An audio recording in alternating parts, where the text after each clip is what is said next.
people are taught at a very young age that they are good at math or they are bad at math. And once you're told that, it's really hard to believe otherwise.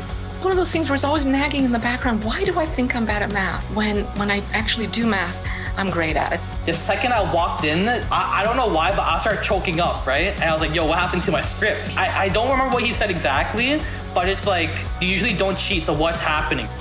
Hi, I'm Vanessa Vicaria, aka The Math Guru, and you're listening to Math Therapy, a podcast that helps guests work through their math trauma one problem at a time. We're about to launch season 4 next week, and we have 10 interviews that I promise are gonna blow your mind.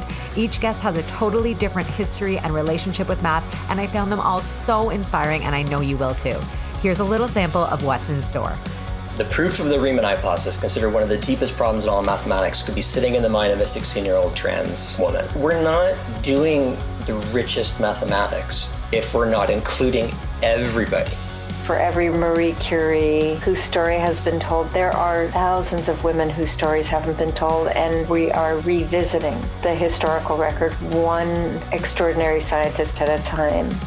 If you just go, we're gonna learn pulleys, pendulum, like for physics, I wish it was taught me like, look, they're quantum computers, we're trying to look for dark matter, like we're sending rockets to the moon. These are the big things that we're working on. And like, that's why we're learning about a little dumb thing like a pendulum. I do think a lot of people have the capacity to appreciate the beauty in math. And a lot of the time that you feel ownership as a student is when you feel like you kind of made it up yourself.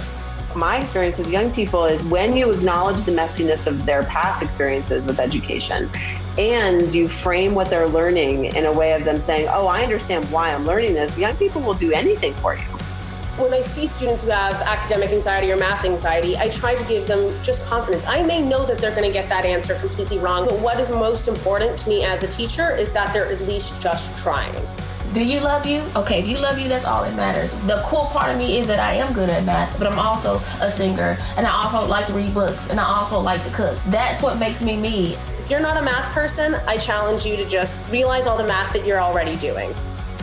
Season 4 starts March 24th, and because that's just a few days before the Oscars, we're starting with a really fun chat with Ben Zalzmer, author of Oscar Metrics.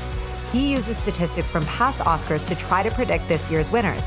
We get into so many juicy topics, like representation and diversity in the media and among award winners, and how math and pop culture can totally be BFF.